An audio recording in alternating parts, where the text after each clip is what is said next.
suffer no loss, I'm paying the cost, I'm in it to win. Yeah, refuse. Mine, it can't be diffused. If you ain't thinking the same, then we playing by different rules. You can't see the vision, we living at different views. Until we complete the mission, keep getting up, never snooze. I walked a mile in my shoes, had the mind of a fool, chasing diamonds and jewels. Trust me, I was confused. Started minding my business and used my mind as a tool. Ended up finding my purpose and found the time to get to it. They told me I couldn't do it. They told me I couldn't make it. They sold it, could never break it. That's sadly mistaken. I need a piece of the pie. I want it so bad I can taste it. They told me like told me, keep on running toes, they gon' take them. Used to lose, built to win, applied myself, I felt it in. No time for the doubt, they counted me out, I'm getting it in, yeah. No time for no loss, I pay for the cost, I'm winning to win, yeah. Refuse to lose, I'm built to win, applied myself. Welcome back to CTC. I'm your gracious host, Carl, and I'm here to recap the Army versus Navy game and go over these award winners. I wanted to wait till we knew the Heisman winner before I go over these awards. We now know what Heisman, so we're gonna go over the award winners. Before I go over the award winners, though, I just want to preference this by saying I know the Sean Alexander Award for Freshman of the Year comes out later. I guess the Ronnie Lott Impact Award comes out later too because I looked and I didn't see who won. So if you do know, leave it in the comments, but I couldn't find it, and it wasn't announced, I don't believe, during the show Friday. I don't remember hearing them say who won, so that's just TBD.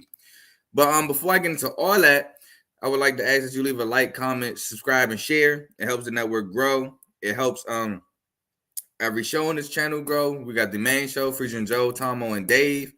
We got part of the main show technically with the game day show today at noon.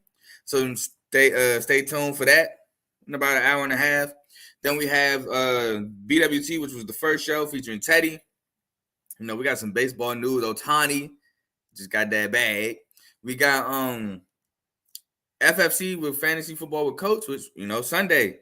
I know our Fantasy Football League, this is the last week of the regular season. I think your boy is cooked. I have a chance to make the playoffs, but I think I'm cooked. We got Dave Doghouse. We got the Joe Jordan Show. We have Real Ballers Only. And we have In the Red Corner featuring Ty, Ricky, and Fast Camp.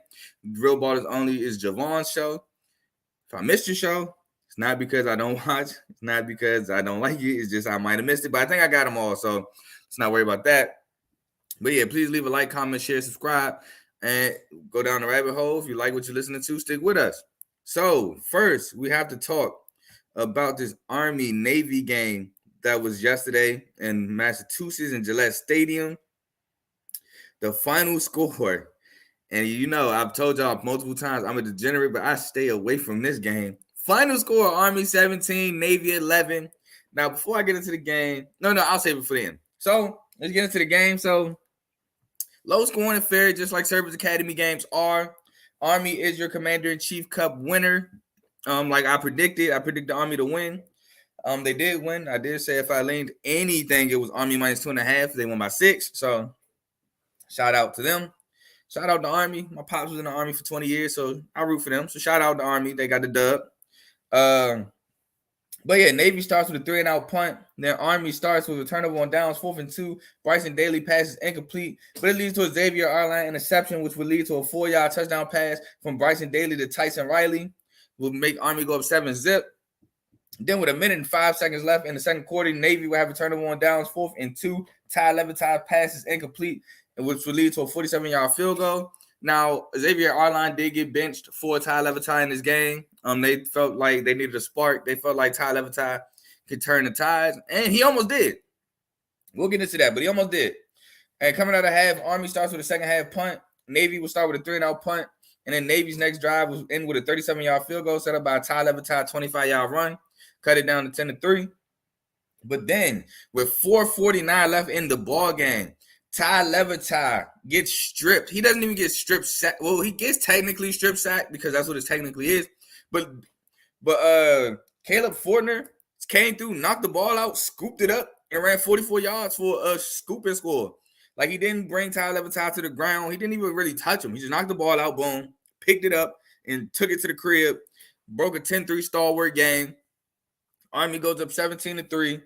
Then Navy would go down because Army's playing a lot of lax coverage. They're playing golf a lot. Navy's killing them with hitches down the field, getting big chunks, especially after a good kick return. They go down, score a touchdown. Ty Levitide throws a 14-yard Jaden Umberger touchdown catch. Jaden Umberger had 2 catches for 29 yards prior to the touchdown catch.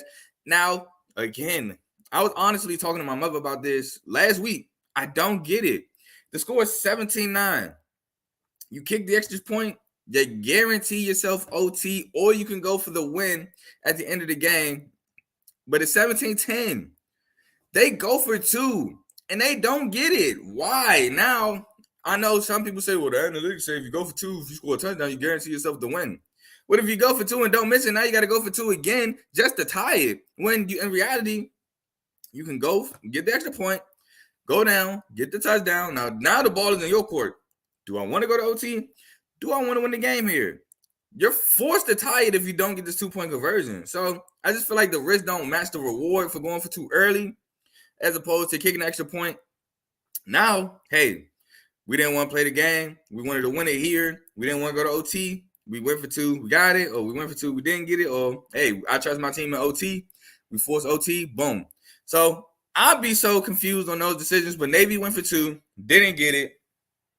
Navy kicks an onside kick, recovered by Army fairly easily, but Army shoots themselves in the foot on that ensuing drive with 2 straight false start calls. So go from 1st and 10 to 1st and 20, which would lead to a 3-and-out punt. And Navy now has to go 73 yards for a touchdown. And Navy would get all 72 and a half, but on 4th and goal, I would say ball at like the 2. I would say it was more so at like the 2. They run the tush push. It gets stuffed short. Turnover on downs. Now, before I get into what Army did, which had a lot of people pissed, I know it did, we'll talk about the drive leading up to the tush push. Army down 8 with under 2 minutes left. They're giving up 10 to 12-yard chunks. They're not playing bump and run. They're not even playing like semi-bump and run. They're playing off, giving Navy huge chunks with hitch routes, allowing them to get out of bounds to stop the clock. I don't know what Army was doing on defense. Even before the commentator says, I'm like, bro, what are y'all doing? Y'all give up this touchdown, y'all could potentially be going to overtime. Like, y'all, this game ain't over. Like, y'all, I don't say y'all have to bump and run, but y'all got to play up a little bit. I can't just give up these hitches. Because even if y'all come out in that, disguise it, and then roll it to a cover 2, at least do something to make them think that it's open the way you could jump it and end the game. Like, what are y'all doing? They was giving up 12 y'all catches like they up 3 possessions. Made no sense. Navy almost burned them for it, but like I said, get to the 2, run the tush push. Tush push is stuffed short. Turnover on downs. Now, here goes the kicker, right? So it's 17-9. I told y'all, trend says go with the under. The under ended up being 27.5. So 17-9 is 26 points. Army is at the half-yard line. Navy has no timeouts. It's 3 seconds left. Now, Army doesn't want to sneak it out the end zone and risk a fumble a la Buffalo Bills and Minnesota Vikings. Josh Allen, all he had to do was sneak it. And I swear there's not no FJA thing. This is just the only example I can think of. Josh Allen has to sneak it out the end zone to win the game. He fumbles. Minnesota Vikings recover for a touchdown. Army doesn't want to run the risk of that. So what they do is to kill. And this kill, I said it when it was happening. What they do is they hike the ball in a shotgun. Bryson Daly stands around. Then he drops back a little bit. And he takes a knee, resulting in a safety, making the total go from 17 to 9, 26 points. To 17, 11, 28 points, which makes the over hit by the hook, and now all under bettors are screwed. So yeah, funny enough, that's like the only example I know, Joe. So I swear this, and I know FJ probably gained it. I just don't know of any example. If you can show me one, I will use it, but that's the only one I know. But yeah, so that ends your ball game. Army wins the Commander-in-Chief Cup, like I said. They went undefeated against service academies. I think they beat Air Force 23-3. They beat Navy 17-11. Go Army. The Cup is in West Point for another year. They actually earned themselves a bowl game. They went 6-6 on the year, winning 4 straight, turning themselves a bowl game. Navy, on the other hand, 5-7 to end the game. So, man, tough luck. But this was Brian Newberry's first year. Hopefully, Brian Newberry can incorporate some more passion into these option offenses. I'm kind of excited to see what Brian Newberry does with Navy next year, but go on me. Now we have to get into some of these awards. Hey, man, what a year we had. Let me take this off the ticker. So, wrong journal. My bad, wrong notebook.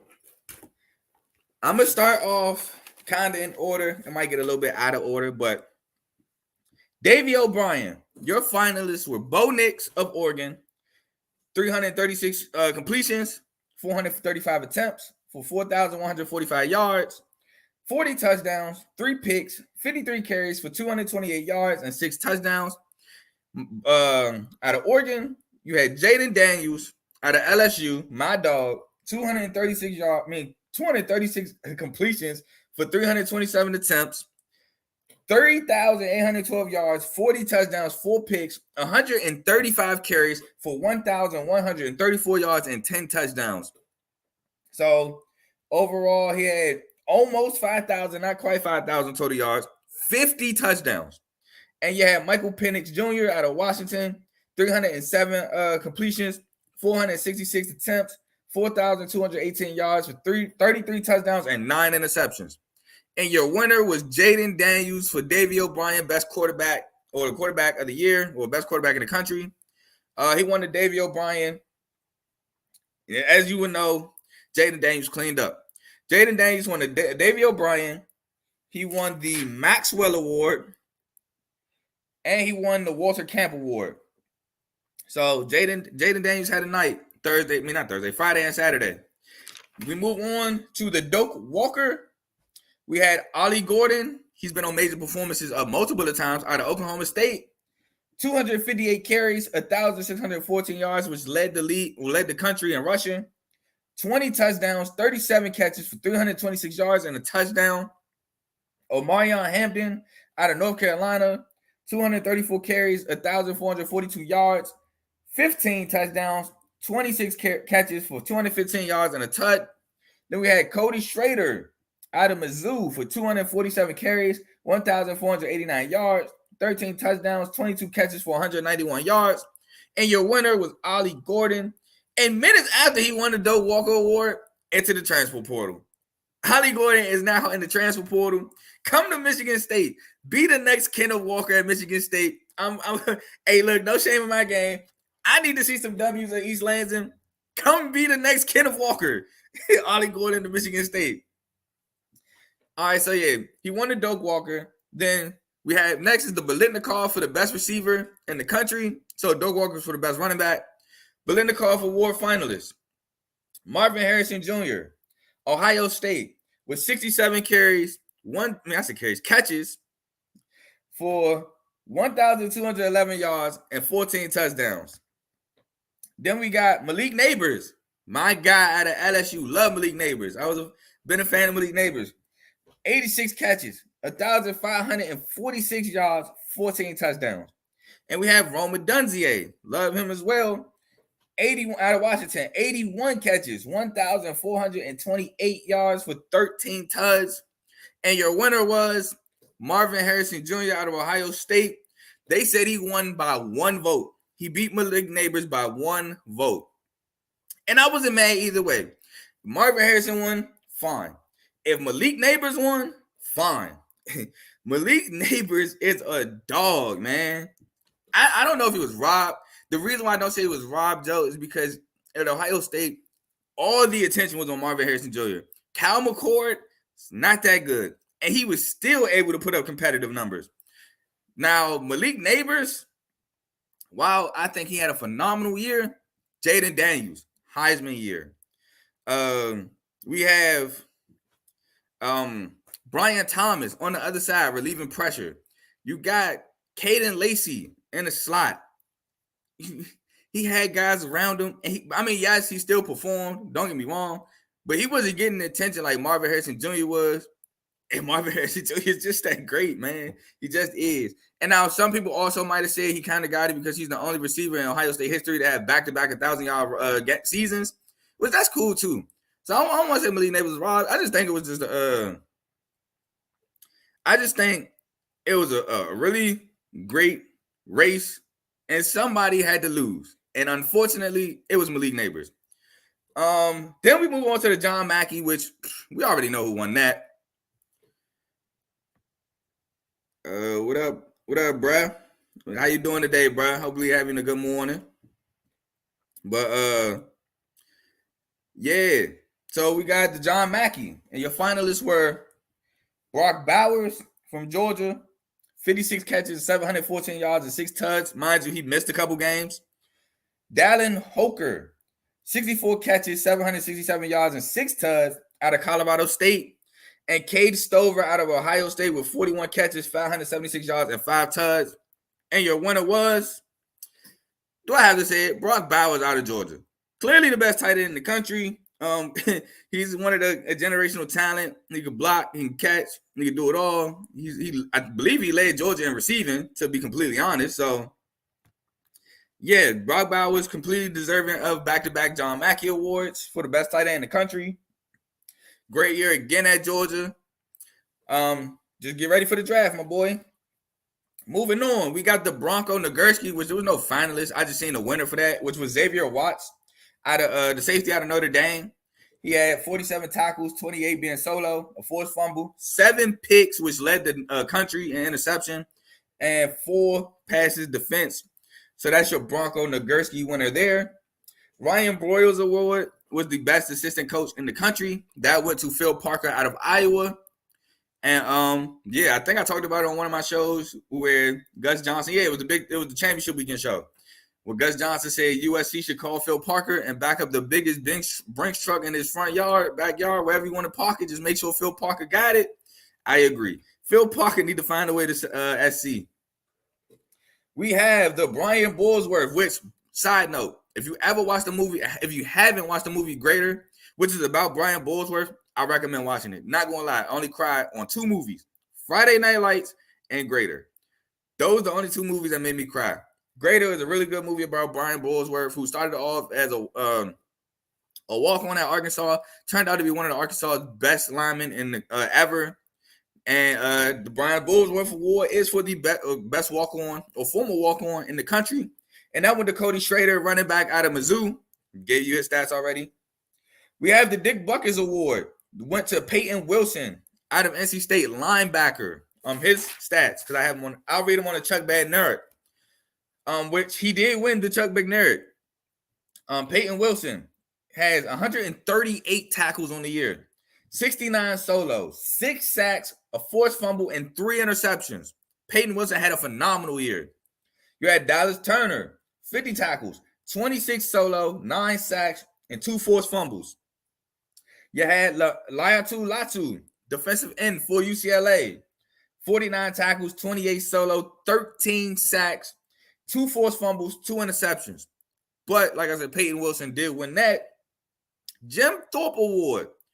You had Cooper DeJean out of Iowa, cornerback, 41 total tackles, 26 solo, 2 interceptions, and 5 passes defense. Now, mind you, Cooper DeJean's been out for, I believe, 3 games, maybe 4. Malachi Starks, safety for Georgia, 51 tackles, 31 solo, 2 interceptions, 7 passes defense. And Trey Taylor, Air Force safety, 71 tackles, 39 solo, 3 picks, and 4 passes defense. And your winner was Trey Taylor out of Air Force. Now, here's one thing I don't get. And maybe it's because of who did the All-American. Jim Thorpe Award winner Trey Taylor was not All-American. He won the best DB in the country, but wasn't All-American. It was Malachi Starks and I believe Xavier Watts who got the safety spots for All-American team. It kind of don't make sense to me. I thought Cooper DeJean should have won the award anyway, not taking nothing away from Trey Taylor because he is really good. But I just thought Cooper DeJean, being one of the best corners in the country, the stuff he can do. I know his return specialist stuff has nothing to do with this award. That's why I didn't write those stats.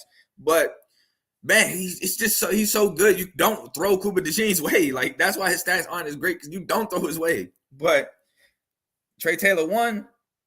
The Lombardi Award went to Latu out of UCLA. Oh, excuse me. Maxwell Award went to Bo Nix. So Bo Nix did. Jaden Daniels won the Walter. Maxwell Award went to Bo Nix. No, it went to Michael Penix. I can't believe I'm messing that up. It went to Penix. The Paul Hornig Award for the most versatile player in the country went to Travis Hunter. Travis Hunter out of Colorado had 57 catches for 721 yards, 5 touchdowns, 31 tackles, 23 solo, 3 picks, and 5 passes defense. Mind you, Travis Hunter missed, 3 games due to the Colorado State game? So, clearly the most versatile in the country. I know Sione Vaki is a close second. Ted Hendricks Award for Best DN went to Latu. And the Walter Camp Award went to Jaden Daniels. Like I said, Sean Alexander for Freshman of the Year. That award comes out later. We have the Luke Groza Award. That went to Graham Nicholson, the kicker out of Miami of Ohio, who only missed 1 kick all year. We have the Ray Guy Award that went to nobody other than Torrey Taylor out of Iowa. Clearly the most deserving. Probably second best player on Iowa's team. Funny, but I'm joking, but it could very well be close. The Lot Impact Award, again, I don't know. I couldn't find it. And we got your Heisman winner, Jaden Daniels. Now, I want to speak on this for a second, because if you remember one of my earlier shows, I said, I love Jaden Daniels. I've been a huge fan of Jaden Daniels, but he hasn't shown me much since that freshman year at Arizona State. And I made a call to him to show me why I've been such a fan of bruh since Arizona State. Because since that freshman year, he hasn't shown me a lot. And I'm like, bruh, I need you to show me something. Please show me why I was a fan. And he did just that. He answered the call to the maximum ability. He put on a Heisman Trophy year. You can't answer the call much better than that. So shout out to Jaden Daniels, man. Showing me and others why I've been a fan of you since that freshman year at Arizona State, where you took the country by storm. And last, but certainly not least, we have the Coach of the Year. And that went to Kalen DeBoer of Washington, going 13-0, undefeated Pac-12 champion. Now in the playoffs, facing Joe's guy, Steve Sarkisian, Quinn Ewers, and the Texas Longhorns. Which, by the way, the Outland Award did go to Big Sweat, T'Vondre Sweat. Big guy, got a big boy touchdown in the Big 12 championship. So shout out to him. I really like T'Vondre Sweat a lot on that Texas defense, Big 93. So shout out to him winning that award. But that's all the awards I got for y'all. Now, I do want to do some reviews on my CBB quick picks yesterday. I'm going to just go over the result real quick. So, college basketball, I think I picked 7 games yesterday. I'm pulling them up on my phone. I know it started with Syracuse, Georgetown. Syracuse ended up being Georgetown 80-68. My guy, who I told Vaughn, I told Vaughn that he should have been in all ACC preseason. Judah Mintz with 25 points against Georgetown. Judah Mintz right now is currently averaging 20.1 points per game, 3 rebounds per game, and 3.5 assists, shooting 45.3% from the field. Judah Mintz had another amazing game. He's from Fort Washington, Maryland as well, so I got a soft spot in my heart for bruh because, hey, you from the DMV, I'm with you. Jaden Epps led Georgetown with 17 points in a losing effort. Then we move on to Illinois, Tennessee. Well, I did pick Illinois to upset Tennessee just because, I ain't going to lie, man. Tennessee been breaking my heart. I've been picking you, and you've been losing. The one time I don't pick you, you win. Illinois was led by Quincy Guerrier, the transfer out of Oregon through Syracuse, and Terrence Shannon Jr. with 22. Now, I know I said Marcus Domas should have a pretty good game, and he finished the game with 6 points. But Tennessee was led by Dalton Kniech, the transfer from Northern Colorado, with 21. They go on to win by 7, which if you took Illinois plus 7.5, that's a W for you. Moving on to Kansas State, LSU. Kansas State will blow out LSU 75-60 on the road. I did pick Kansas State. I told y'all, man, huge fan of Tyler Perry. Tyler Perry finished with 14 points. Didn't shoot too well from the field, 6 assists. Will McNair with 13, 5 boards. Cam Carter led K-State with 21 and 8 boards, while Arthur Kaluma 17 and 11, double-double for the transfer out of Creighton. LSU would be led by Jordan Wright, 19 points. Really didn't get much off the bench, 13 total bench points. Trey Hannibal with 5, Derek Fountain with 8. Kansas State, amazing game. Good win against LSU. Hold on, do we got breaking news here? Oh, yeah, we do. We got another transport portal entry. Duke's cornerback Jalen Stinson has entered the transfer portal. So, hey, another guy out there. What's another game I'm trying to remember I picked? I did not pick that one. I think I picked Grand Canyon. Did I pick Grand? I don't know if I picked Grand Canyon and Liberty. So I'm going to just say Grand Canyon beat Liberty on the road as dogs. Told y'all, man, I'm a huge fan of Grand Canyon. Won the WAC last year. Looking poised to win the WAC again this year. They got Tyon Grant Foster. They got Ray Harrison back. A defensive mob with 2 scores. Grand Canyon again looking poised to win the WAC. They're now 8-1. Their only loss, South Carolina Gamecocks, man. South Carolina basketball also 8-1 with the win over East Carolina yesterday. So shout out my South Carolina boys. We had Auburn, Indiana. Auburn boat raced Indiana 104-76 at a neutral site, led by Jalen Williams with 24 points, and Aiden Holloway, again, the freshman, with 24 points. I'm really impressed by bruh. Keedy Johnson, he had 14 off the bench, so that's cool in 19 minutes. That's really cool. Indiana was led by Malik Renault with 15. Xavier Johnson didn't even play. So Xavier Johnson didn't play. Khalil Ware, the transfer out of Oregon, had 13 and 8 boards. Trey Galloway was 6. But yeah, Auburn absolutely dominated. After Auburn went down big early too, Indiana jumped out on them early. Auburn turned it around. Yeah, I just saw this one too, Dave. I saw this. Eastern Michigan transfer tight end Andreas has committed to Arkansas. I have seen that. Arkansas need to get a quarterback. KJ Jefferson has entered the transfer portal. It's rumored that he's coming to South Carolina. Not too mad at that. Another game I talked about, Wisconsin, Arizona. I picked Arizona to win. I said I thought Wisconsin would keep it close. And boy, was I wrong. Arizona boat races Wisconsin 98-73. 2 points away from a Hundon. Pele Lawson with 21. Wisconsin's John Blackwell with 17. Caleb Love, he finished with 20. So he's right behind Pele Lawson. Keyshawn Johnson with 11 and 9. Omar Bella with 15 and 9 for Arizona. Stephen Crawl with only 11 and 2 boards for the Wisconsin big man. AJ Storr with 10 points. Chucky Hemberg with 7, 6, and 6. Just not enough against this Arizona Wildcat team. Wisconsin don't have a height advantage, and look what happens. We have Arkansas, Oklahoma. I did pick Oklahoma. I said I think Oklahoma is real. They have resume wins, and they just added to their resume with the win against Arkansas, 79-70. Now, Arkansas was led by the Temple transfer Khalif Battle, 13 points, shooting 2 for 10 from the field, while Oklahoma was led by Javion McCullum with 20 points. The transfer out of Siena, 20 points. I do want to see if Jamal Mark did play. He had 8 points. Devo Davis with 4. L. Ellis with 5. Yeah, Oklahoma is nice, Dave. I think they really real. And Porter Moser doesn't get enough credit for the job he's doing at Oklahoma. Turned around Chicago Loyola. Now got Oklahoma at 9-0. Should move up in the rankings. So Porter Moser is a really good head coach. Their leading scorer, Otega Owe, with 14 yesterday. So really good win by Oklahoma. Another resume building win. Now, I think that was it for the games I went over. Oh, no, TCU, Clemson. I picked TCU to win, and TCU loses. I think Clemson also has to be in that category of really real. Clemson got some nice wins. They beat an undefeated TCU team. Clemson backcourt is really nice with Joe Girard and Chase Hunter. Joe Girard had 21 last night for Clemson. Emmanuel Miller led TCU with 16.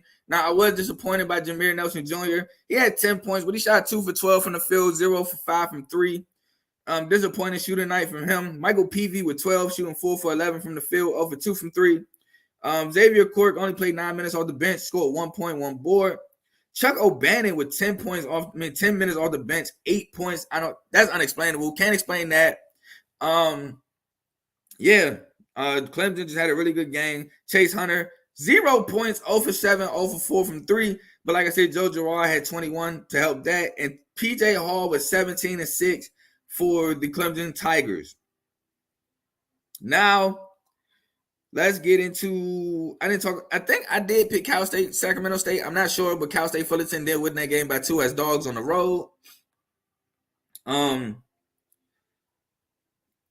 am I at here? Utah Valley, I didn't pick this. I know I kind of mentioned it trying to be funny, but Utah Valley almost beats Oregon State on the road. They lose 71-74. Utah Valley is a pretty good WAC school as well. Mizzou, Kansas didn't pick it, but Kansas went 73-64. My boy Connor Vanover from Mizzou got some meaningful minutes yesterday. He played 18 minutes, 9 points, 2 boards. I mean, when they got him the ball, he scored. So 7'5" guy, senior. I mean, he's not the greatest, but I don't know why he don't get more burn for this Mizzou team. Nick Honor with 17 and Sean East with 21. But for Kansas, Kevin McCullough with 17 and 9. Hunter Dickinson with 13 and 16. And KJ Adams with 17 points. DeJuan Harris played all 40 minutes, 8 points, 5 assists. Kansas dominated Mizzou though. Now, Penn State upsets Ohio State at home. I believe Ohio State's largest lead was like 20-something. Let me see. When I was watching the game, it was 18. I was watching the game. I turned from my Ohio State up 18. They're about to finally break that losing streak in the Big Ten. Nope. Losing streak continues at 10 games on the road, lost straight against Big Ten opponents. Ohio State, man, can't shake it. Drops to 8-2. St. Mary's upsets Colorado State at home. St. Mary's wins 64-61. Augustus Marcelonis with 18, Isaiah Stevens with 20, but Isaiah Stevens had a bunch of uncharacteristic turnovers. Probably cost them the game. St. Mary's hit some key buckets late down the stretch to win by 3. Josh Jefferson had a couple buckets at 16. Ada Mahaney didn't even have all that great of a game, but he hit one buzzer beater deep 3. That was kind of pivotal. He finished with 10. Marcelonis did foul out, and St. Mary's was able to hold on. Colorado State, man, I just picked a bad day to have a not so good game. Isaiah Stevens picked a bad day to have not so characteristic turnovers, and they lose. Oh, why is this on Saturday? Hold on, what? That don't even make no sense. Now we can get into some upsets. So UC Irvine didn't upset San Diego State, but San Diego State barely escapes at home against UC Irvine. No Jada Ledee. They won by a point. And Eaters, UC Irvine's pretty good team. Gonzaga gets upset by Washington on the road at Washington. By 5, 78-73. Led by Keon Brooks with 17. Gonzaga was led by Graham Ike. Gonzaga, the transfer, I believe, out of Wyoming. So, good upset W by Washington. Low key, I like Washington roster. Severe Wheeler, Keon Brooks. I believe they still have Corinne Johnson, Paul McCaney. I like Washington's roster. And then we got another upset. Arizona State gets upset by University of San Diego on the road. San Diego was just scoring at will down the stretch. They win the game 89-84 against Arizona State. San Diego was led by PJ Hayes with 23 points. Arizona State was led by Jemiah Neal with 20. I watched that game down the stretch. San Diego's, and I'm not going to pretend like I know his name. Deuce Turner hit a couple of big threes down the stretch. I know Frankie Collins tried to answer with threes or a couple buckets of his own. But Deuce Turner finished with 23 as well, hitting key buckets. Jose Perez got fouled late in the game. He finished with 15. Frankie Collins finished with 15. But it just was not enough as San Diego put out on the points towards the end of the game. And that's all I got for y'all for my college basketball quick picks review. I will hit y'all with a couple quick picks today because we got a couple good games. Oh, oops, messed up. Hold on. Oh, almost deleted it. Almost deleted the banner. I'm gonna hit y'all with some quick picks for the day. It's really quick picks. It's not that much. I'll start with Miami and Colorado. Colorado at 15th ranked Miami. I do believe this is a neutral site game. It is at the Barclays. I'm gonna roll with Miami. I think Miami guards is just too good. No shit on down low against Eddie Lampkin. I think Omer is gonna give Lampkin some issues. I understand Lampkin is big, but no, Omer is a stout, the big man down there. Nigel Pat, these guys. I'm gonna roll with Miami to win this game. We got, where's the other big game? Memphis, Texas A&M. Now, I don't know if Jordan Brown is back for Memphis. Yet and still, give me Texas A&M. Wade Taylor he's gonna be a tough defense for Memphis guards. JQ is gonna be tough on the other side for Memphis. I don't know if Tyrese Radford is back. Y'all know injury news, college sports. But Tyrese Radford, if he's back, that's another bucket back for Texas A&M. I'm gonna roll with Texas A&M in this one. Ole Miss, UCF. Ole Miss surprisingly is dogs against UCF. Ole Miss is another team with good resume wins. Give me Ole Miss on the road against UCF. I think they'll win that one. Michigan and Iowa. I'm gonna roll with the Hawkeyes at home. And do I have to say why? Y'all can guess why. Finally, not finally. I'm gonna pick between, where's this mid-major matchup? Can't remember exactly who it is. It's Princeton at St. Joe's. St. Joe's at home. Princeton 9-0. St. Joe's 7-2. I look for Princeton to remain undefeated against a really good St. Joe's basketball team. Princeton's is really good of their own. Again, they have Alex Pierce, little brother Caden Pierce. They have I'm blanking on his name, Xavier Lee, but that's not who I'm thinking about. I can't remember his name. Hold on, I gotta look at the roster because I can't remember his name. I'm so mad. Not Mbain. He didn't play there. Maybe it is Xavier Lee. Either way, I think Princeton has a really good team this year. I think Princeton beats St. Joe's on the road. And that's all I have for y'all today. Thank y'all for tuning in. Thank y'all for sticking with me. College basketball will be ramped up as college football comes to a close. Again, don't forget we do have the game day show at noon. I don't know who's all on it. I may or may not be on it. But either way, please tune in for that. But I'm gone. Peace.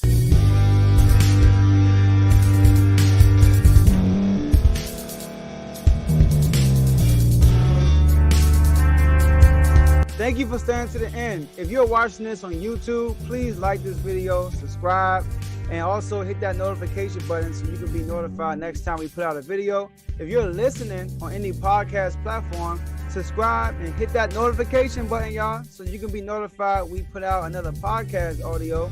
And last but not least, hit that share button. No matter what you're listening to or watching it, hit that share button and send it to somebody that you know that would love to watch this episode you just listened to.